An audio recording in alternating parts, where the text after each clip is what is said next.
You're listening to Limitless Leaders Podcast. Accelerate your mindset, collaboration and performance by developing limitless self-leadership, leaders, teams and organizations. Now, over to your host, Renée Giarrusso.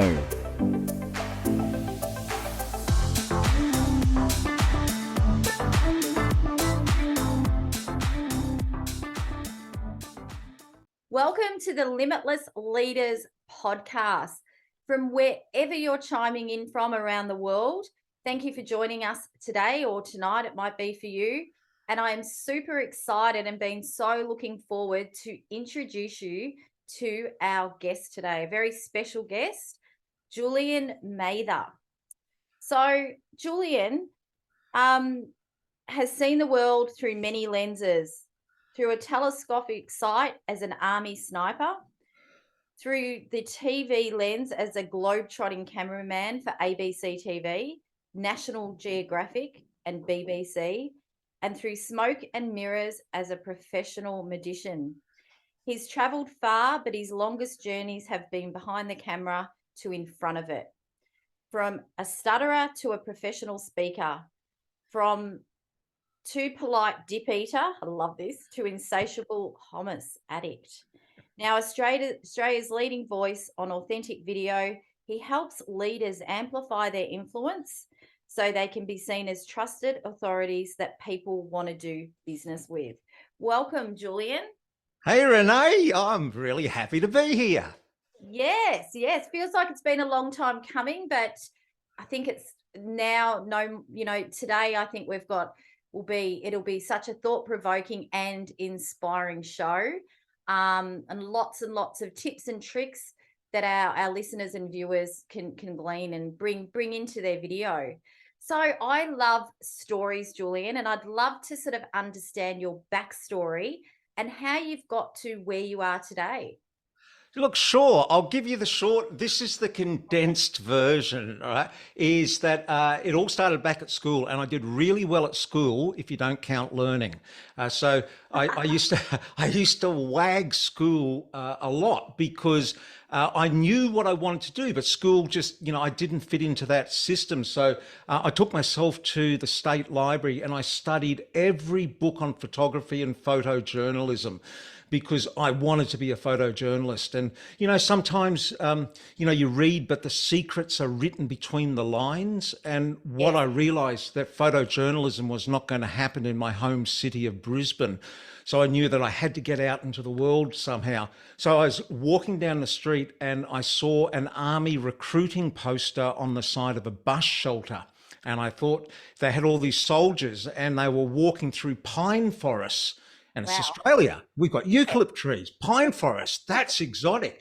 That must mean I can get out to the other side of the world. So I joined the army, and that's when the yelling started. And it wasn't going to stop for quite a while when I got in there, because I said, I'm going to be a photographer. That's what you wanted. And they said, they didn't tell you that, did they?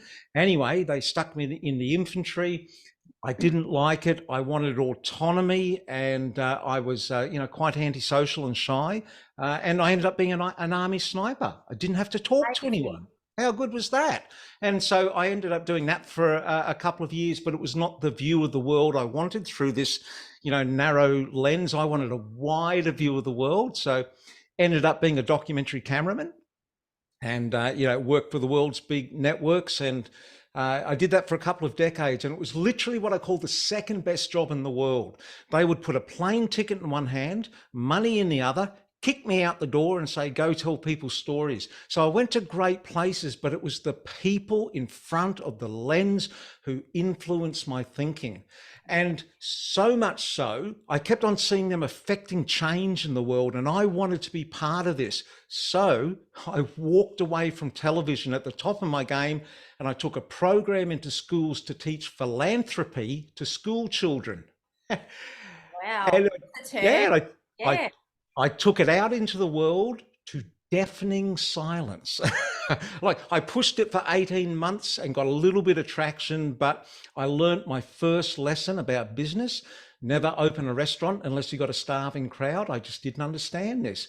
And so basically my TV career had gone. I had no money. I had to reinvent myself.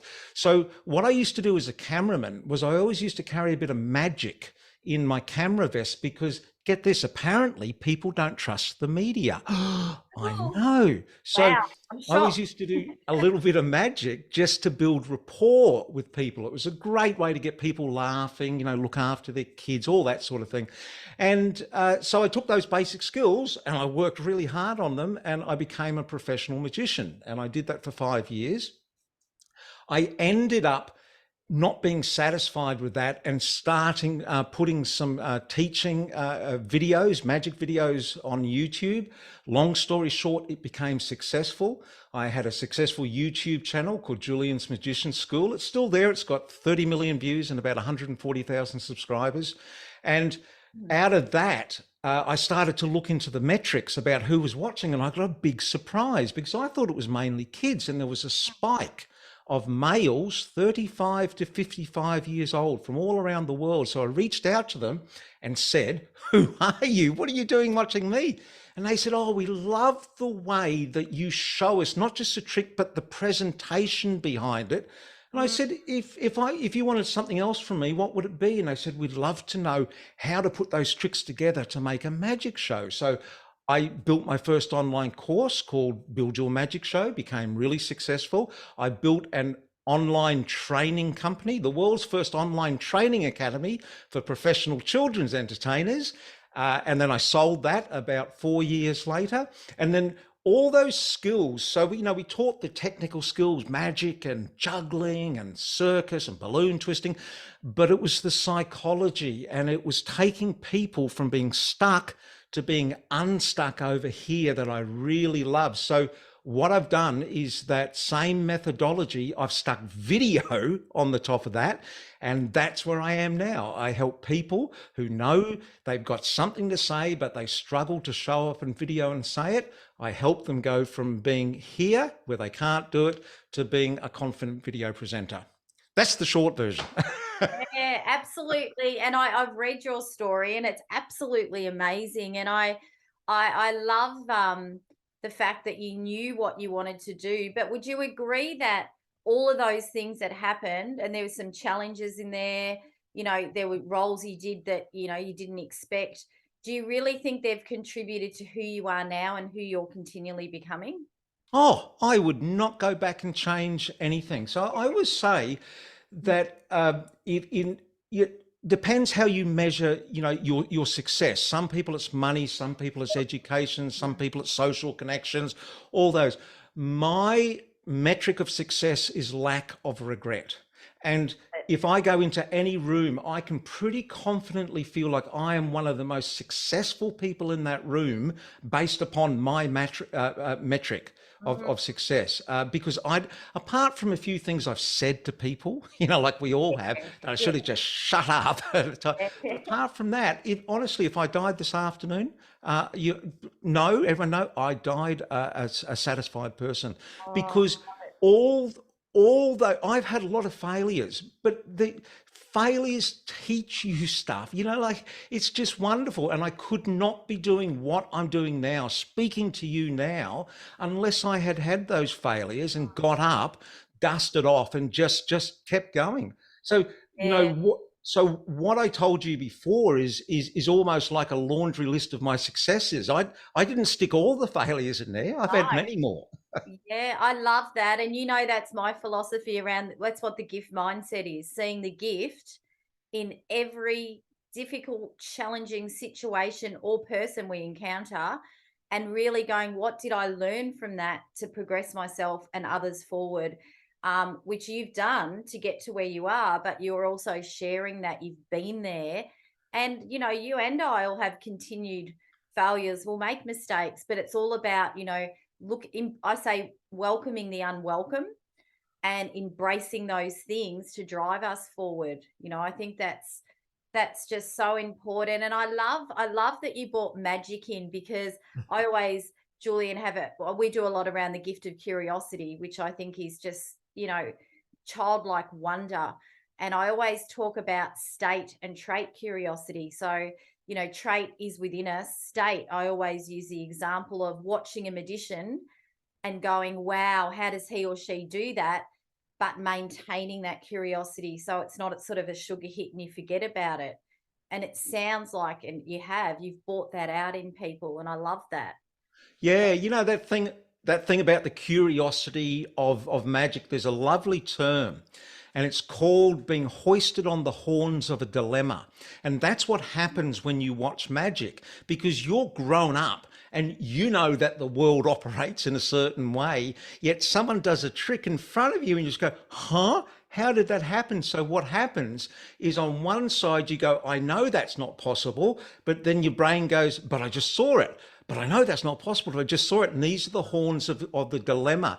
And eventually it happens so fast, you just give up. And right in the middle is where the magic happens. And that's that childlike wonder where you just go, I don't care.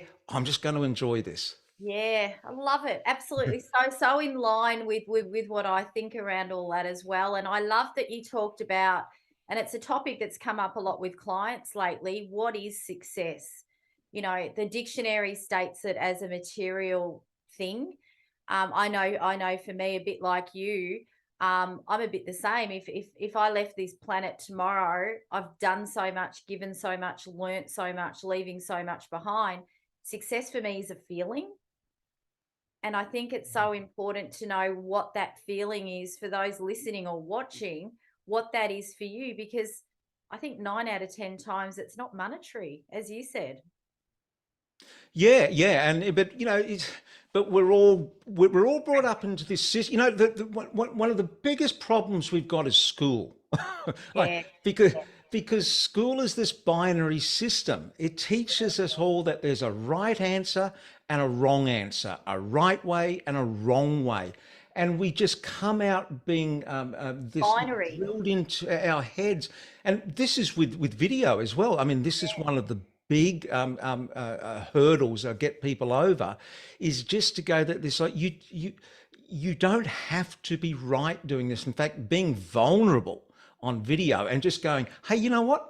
I don't know everything. I can't possibly know everything. So if this doesn't go perfectly, that's okay. I'm going to use this as a learning experience. So this is this cyclic thing, all about this curiosity, learning, not being perfect, being vulnerable.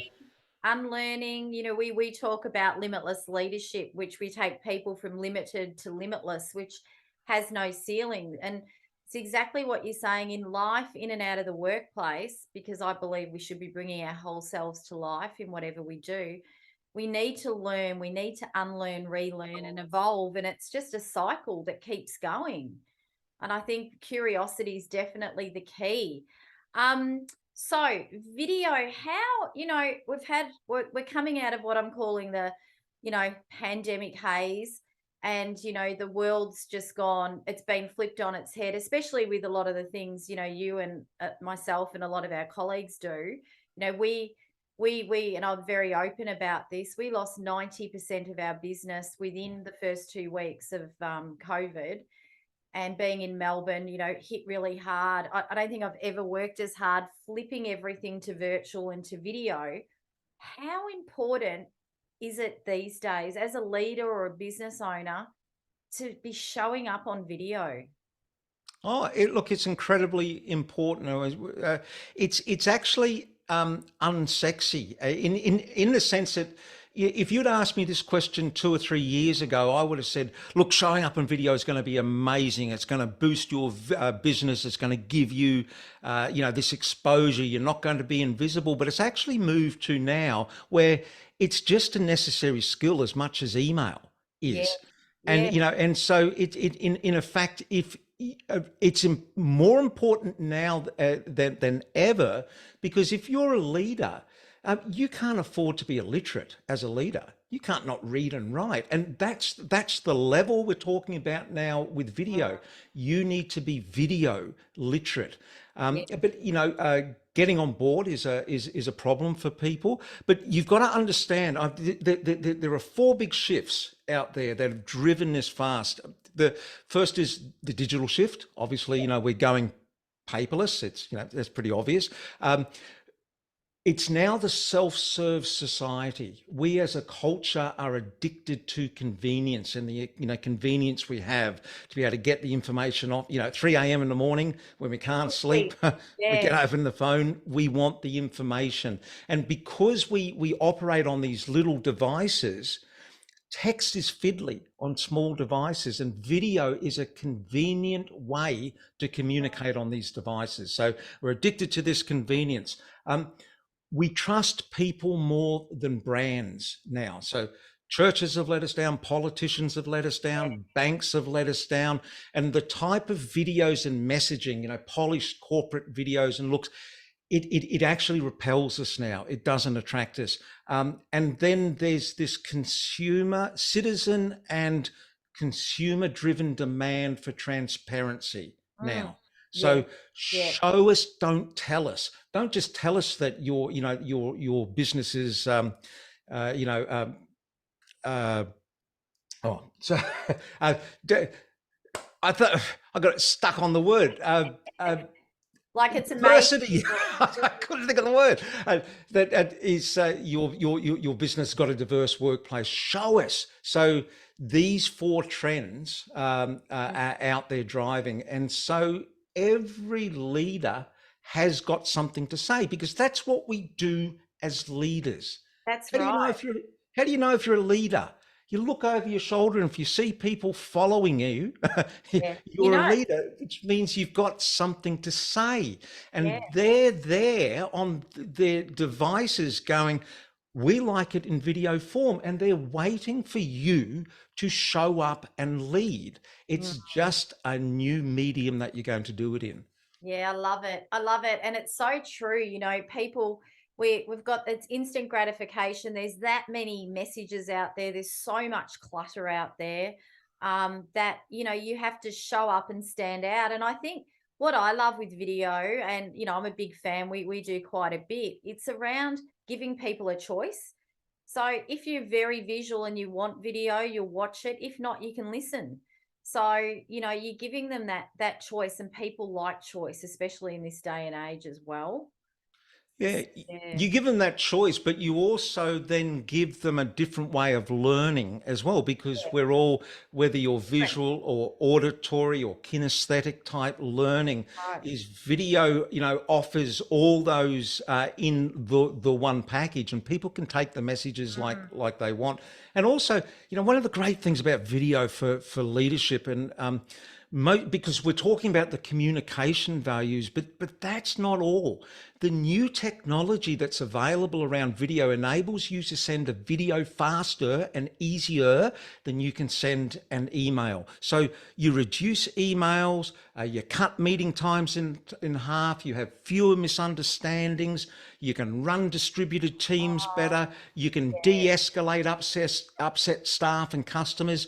It's just so many advantages you could be getting if you were using video. So it's not about this, I'm going to be on video and, it's got to go viral. What do I have to do? No, it's just about knowing that there's people out there who are hurting. It could be customers, clients, it could be staff, but people have got problems. And what they want is someone that they can believe in and trust to turn up and go, you know what?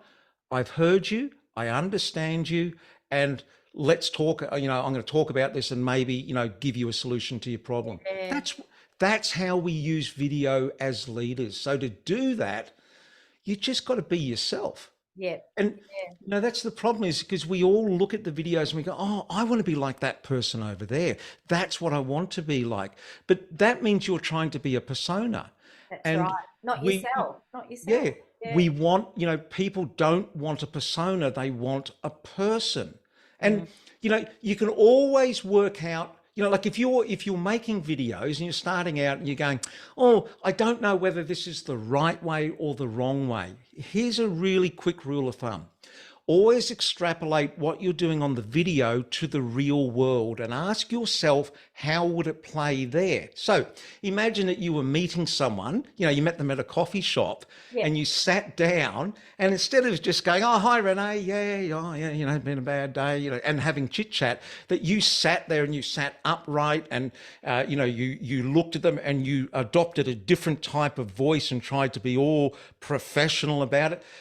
They would just go, what is up with you? Yeah. And they would walk away. Well, that's exactly what you're doing on video if you're trying to be a persona. That's right. And people love people for their uniqueness. We know this, like no one is you.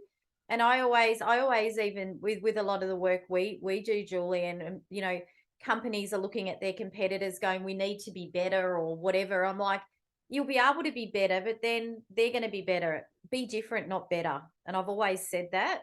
And I think video is the conduit to be able to do that and be yourself and share your story and show up. And I love what you're talking about within the corporate world with video. I think the beautiful thing too is, like you said, we've all got different learning styles, and we've also got a different rate of learning and absorbing material. So, if I'm in a company and the leader sends out a video about something, I can watch it 2 times or 3 times if I need to. So it's accessible as well. Yeah, and the other thing about that being different and being yourself, a couple of things about that. One, it's absolutely the most wonderful time. If you be yourself, it means the pressure on you to be perfect is gone. Oh, It that's just right. has. So, Yeah. that's gone. Never been a better time. And the other thing is that when you start looking around and comparing yourself, and it's a very human thing to do, Yep. the problem with that is that we all there are 52 flavors of ice cream or whatever, because we all don't like vanilla. Yep. But people look around and they go, oh, no, I want to be like that. And they end up being vanilla because they won't be themselves. But the danger with that is that, there are some people who are going to be listening to me now and they go, oh, I really buy into that Julian Mather's way of, thinking. But equally, there's going to be people who have switched off and walked away and just go, I can't stand that guy. So that's why there's different flavors. You aren't going to resonate with everybody, but the people. That's okay. Yeah, that's okay. The people you will find your tribe, and they will find you because that connection will be there. Yeah, I love that. I always say, you are the person you attract. And you're right. There would be people that they're not your people, and that's fine. So I guess I'd love to, you've got some great quotes, video shyness is not a life sentence. Tell me about that. Yeah, well, that was my story, because when I was behind the camera, I was a shy person. I grew up. I started my life as a stutterer. And I'm a stutterer and a people pleaser. And you put those two together. When I started, when I was a kid, I realized it made people feel uncomfortable. So I decided not to talk much because I didn't want to upset people. And that set my journey through life. So I love you. So what have an army sniper and a globe-trotting cameraman got in common? Now, some people say, like looking through lenses, shooting, all that. But no, this is what it is. They gave me somewhere to hide. Yeah. And that was the great thing, because I was a shy person and I could be, it's like putting up a sign, professional at work, do not disturb. And when I was watching people through the lens, there were people always in front of my lens who were affecting change in the world. And I felt embarrassed that I didn't have the confidence to be able to, say what I had within me, because I had things I wanted to say. I felt excluded because the truth is, when you're in the light, you get more opportunities. If you stay in the shadows, you don't get those opportunities. I felt small because, I could be playing a much bigger, version of myself. And so I decided after a while that, I want to be in front of the lens. I want that opportunity. I want to say and try to affect change. So I went through the process of doing that, and here I am now. And You're I amazing. love being in front Yeah. of the lens. I love doing this, and my life has changed completely. So I know through lived experience that video shyness is not a life sentence. No. Now, it took me decades. I can now show this to people. I can help you overcome your fear of video in 7 days. Yeah, I want to have a chat about that. Yeah, amazing. And I think, for people listening, and I have some clients are on video all the time and comfortable with it, love it. Others that are like, why would I do that? I think, like you said earlier, it's not really a choice now. I think we can be using it, if you're a business owner, whatever, social media platforms with you. We send videos to our clients. And people feel like they know me before I've met them in a room or on a Zoom. So there's so much good with that. So tell me a little bit before we go into that. I'd love to ask you, for those listening out there that are sort of on the fence, what are the three most common blockers to people doing video? And then I'd love to hear a little bit about, the program you've got and what's in that people can sort of even take away today and start implementing. Right. Well, there's three. I mean, look, there's three rules for making video if you want to win trust, authority, jobs, and clients these days. Now, just to be very clear on this, you only need to do these three rules, or follow these three rules, if you want more trust, more authority, more jobs, and more clients. If you don't want that, then go do video the old way, or don't even go on video at all. Yeah. And I know that sounds a bit sort of like salesy, but it's actually not. No. Is true. So the first one is simple. It's be you. So clients want a person, not a persona. Just what we were talking about before. Please do not look and sound like a politician. It doesn't work these days. And then the next thing you got to do now is you got to be fast when it comes to making videos. But most people, when they think about video, they go straight to the technology. Like you go online, how to make a video, do a search on that, and you get all these, guys, and they've got big cameras and big lenses and big tripods, and tell you that that's all important.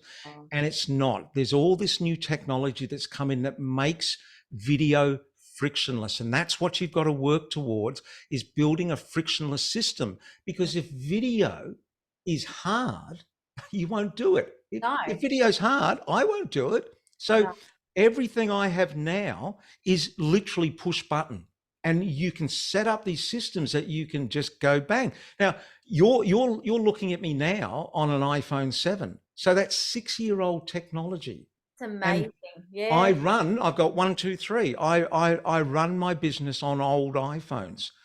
So get out of this idea that you need, big technology. You need to be fast is what you need. And then the third one that you need to do is you need to build trust. Yeah. Because what we do with the videos that we're talking about here now is that our reputation online is everything. Our digital footprint is going to get bigger. Video is going to play a bigger part about this. And it's not who you say you are. It's who Google says you are.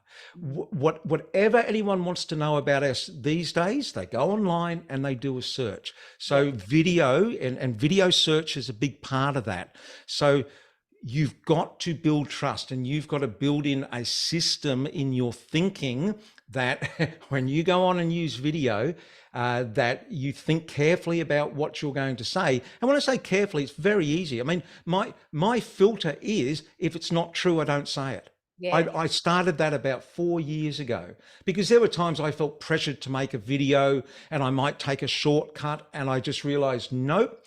And before I show up on video, I go, if it's not true, I don't say it. Yeah, love that. Yeah.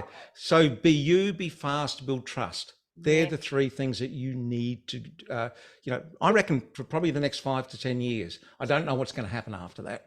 No. And I think being you, that's all about, knowing your strengths, knowing who you are, knowing your story, your origin story, sharing that, and knowing your uniqueness. And I love what you said about the tech, because I've seen this happen a lot. And at the first, when when we went virtual, I've used Zoom and a few other things for years, and I love tech, but it was that overwhelm. I need this whole full-on studio. And I came up with a little thing around, focus on the headset, what you're saying, the heart set, the connection, then the tech set. Yeah. So and you will know this, having come through thought leaders. I've stolen one of their their little terms, and it's if you're nervous about showing up on video in your business, in your role of leadership, the reason you're nervous is because you're putting all the focus on yourself. You're thinking, how am I going to look? How am I going to sound? How's this going to come across? What will people think of me? And it's all about you. And when you flip that around and just go, you know what? It doesn't matter how I look, how I sound. It's all about solving people's problems. So once you start to think about fix nervous with service, love that. It is such a powerful little thing, that four words. If you remember every time that this is not about you. And it's a classic mistake that we all make, because, we go on and we make a video and we go, oh, I'm not going to send it out yet because I got to find the right music. What do you mean the right music? Like, have you researched your audience and you have all this data about what music they want? Just because you like the music is no relevance to them. Yet we're always making the video for ourselves. We've got the wrong customer. We are not our customer. So once you start to think this way, it's all about solve, don't sell. Turn up on video to solve people's problems rather than trying to sell your message to them. And you do this repeatedly. This is why you've got to make videos fast, is because we need a lot of these videos, but the technology is available that you can be pumping out so many simple, imperfect videos faster than you could do it if you were typing or writing emails. And just like we're doing now here, we're recording this on video. It's imperfect. I mean, look, before I had a big brain freeze before. I don't care. It's not the last one. It's not the first one. It's not the last one. But now you've got an hour of video content, and you can go and pull little bits out of that. It's not hard to make video these days. No, it's not. And I think, something I'd love to ask is what is the ideal length of a video if we're looking at social media platforms? Right. Yeah. I love this. I've actually got a chapter in my book about this, because everybody it doesn't matter what I tell people, they always want a number. So I'm actually going to give all the time. Yeah. I'm actually going to give you a number. But just before I do, I just say this is all about story. Yeah. Everything's about, you hear this, all the time, but it's actually really true, because we like stories. And if you have a good story, so it's interesting, and the people relate to it who are watching it. Could be 5 people that the video is perfect for. If they watch and go, oh God, he understands me. I see myself in this video. It can be 60 minutes long. Yeah, and they're just glued to it because you're talking to that person and their problem. So, this is not about long or short. It's about making the content relevant and relatable. That said, as a rule of thumb, what I try to do is aim for 90 seconds on my videos. Yeah. So, and that is 200 words. So when you do, if you're writing, and I script everything, and when I say script, I don't have to do it word for word, but I write it out beforehand, because that helps my clarity of thought. Yeah. And it's not your audience's job to work out what you're saying. You want to be, have that clarity. That's just being respectful to your audience. So I write, and then as I'm writing, I'm actually, generating new ideas as well. But then I go, oh, okay, that sort of sounds about right. I do a word count on it. And if it's over 200 words, I'm thinking, you know what? I can probably say this a lot simpler. Yeah. Now, the benefit of this is you're getting clarity of thought. And so you're also creating written content that you can then put out as well. So this doesn't go to waste. Yeah, I love that. You can repurpose it. And I love and everyone works differently. I know I'm a bullet pointer.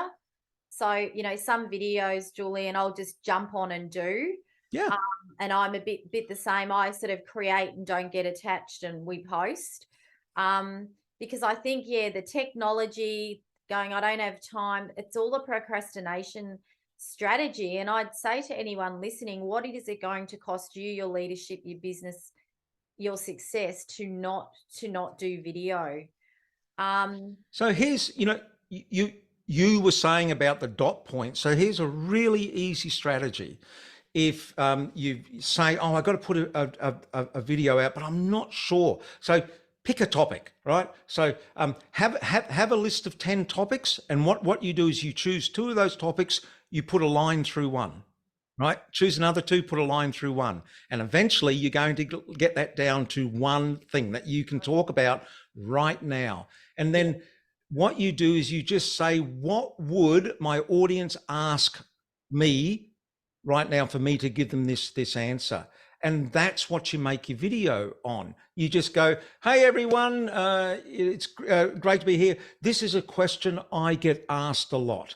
State the question, answer the question, and go, you know what, I'm going to come back next week. I'm going to make these a weekly video where I just answer these questions. You guys have a great week. Yeah. Bye. That's it. I love it. You've got a video. That's such a great little process that I think anyone can do that. And then you just build on that. Yep. You know what I can guarantee is that your 20th video is going to be better than your first video. Definitely. And your 100th video is going to be better than your 20th video. Yeah. It's just a process. And the other thing is videos. People think, oh, I've got to make a video. It's got to be perfect. This is not chiseled in stone. No. This is it's just a video. It goes in the air and we just make another one. And I think we amplify how important it is more than anyone else does. We all know that we're our biggest critic a lot of the time. So much we could talk for. We might have to have an ep 2 on this, I think. Sure. I'd love to ask you, because a lot of our listeners are leaders in companies and business owners all around the world.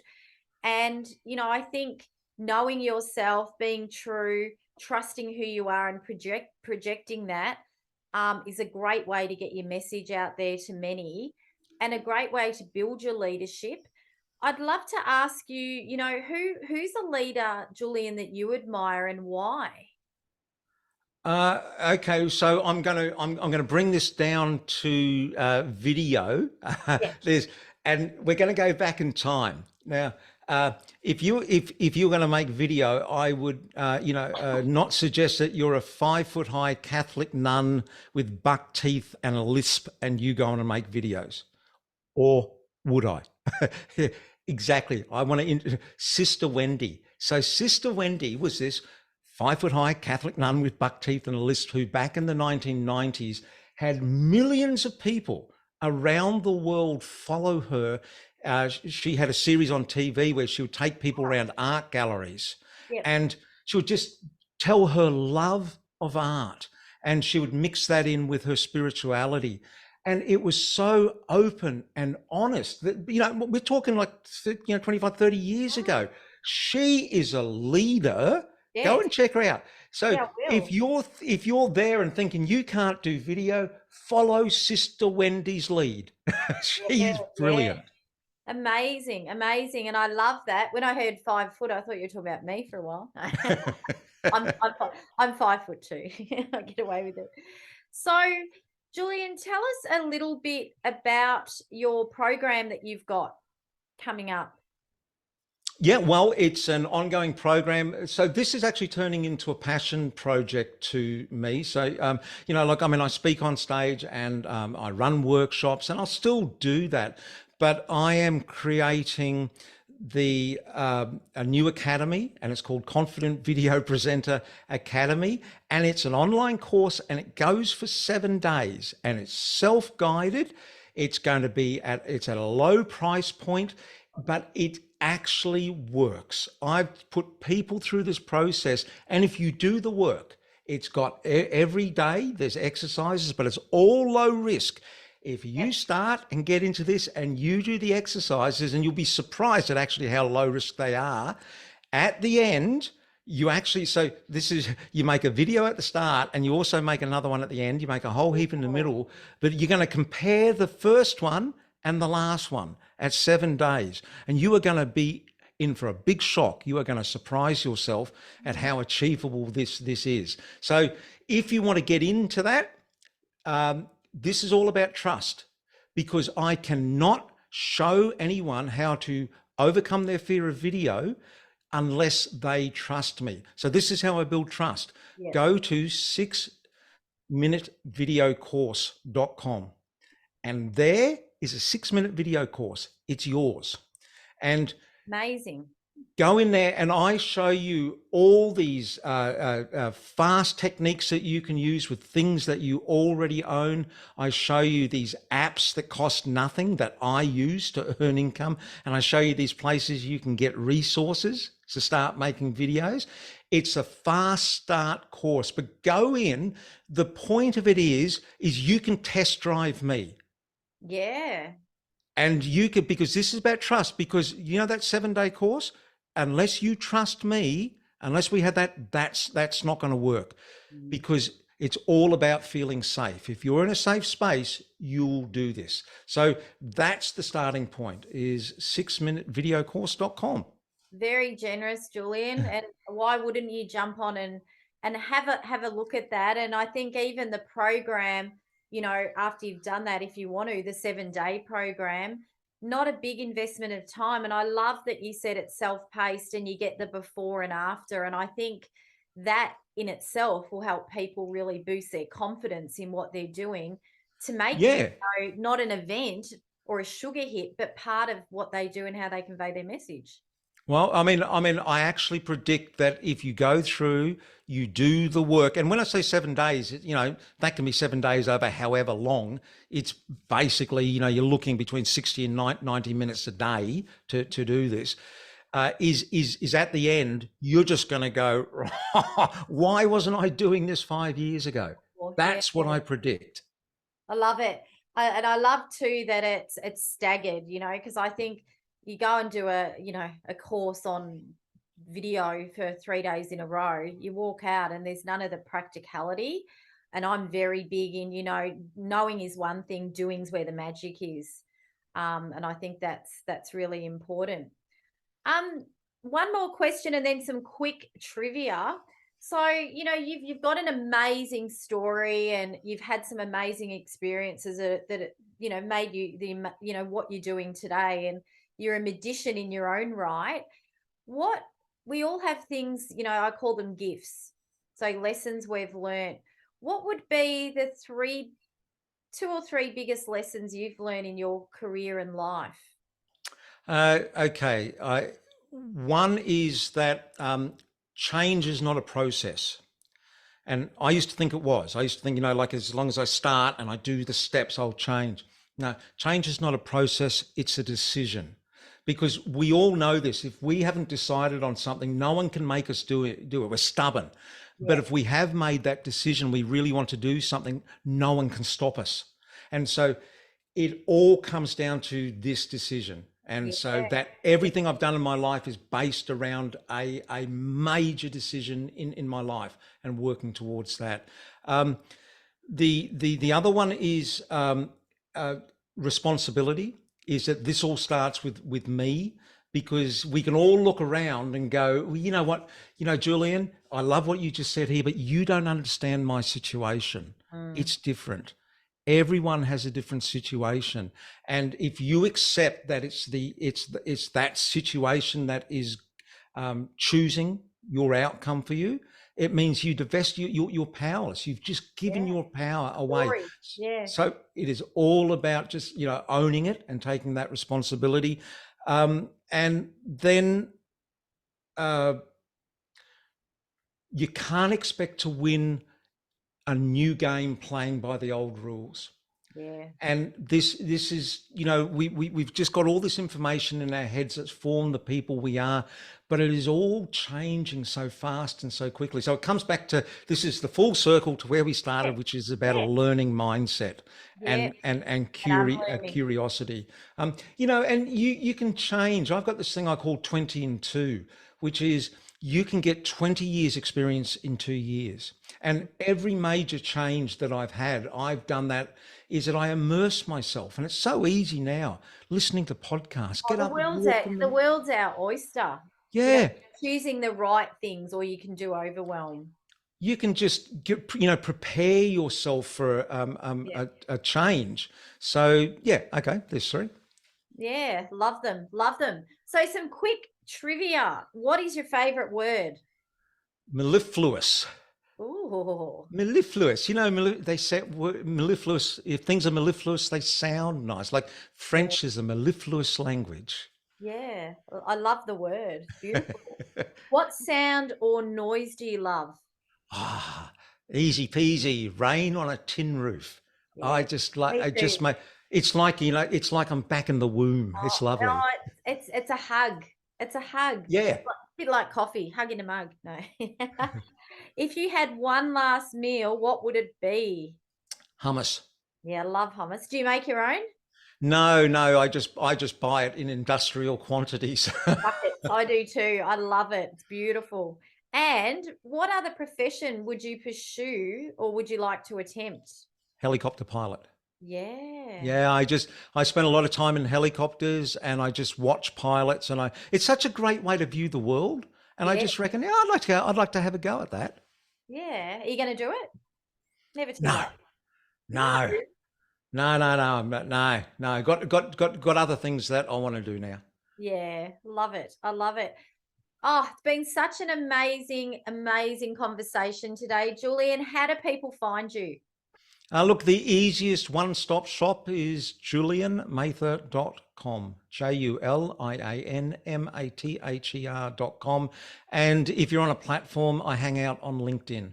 Yeah, and you post them in May. I love your stuff. Amazing, quick, fast techniques, ideas that you can take away, and use straight away. Thank you so much for being on the Limitless Leaders podcast. Thank you for asking me.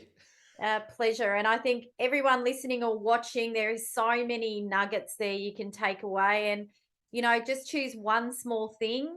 And I think that, generous offer that you've shared today, test it out, get to know Julian a bit deeper, and, take your video, your message and everything around that to the next level. Thanks for listening, wherever you are.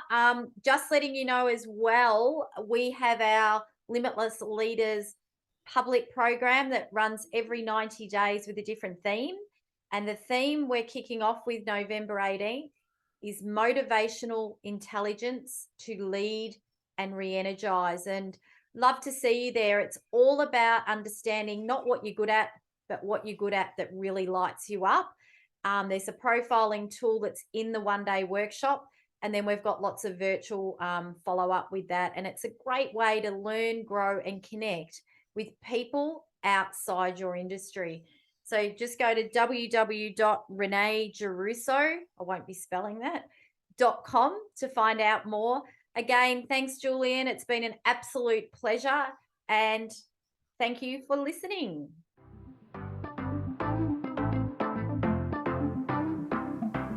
You've been listening to Limitless Leaders Podcast, leading from the inside out to develop limitless self-leadership, leaders, teams and organizations. To find out how you can accelerate your mindset, your communication, collaboration and connection to become a limitless leader, sign up for our Limitless Leaders Podcast series at www.reneegiarrusso.com/podcast series. That's reneegiarrusso.com/podcast series.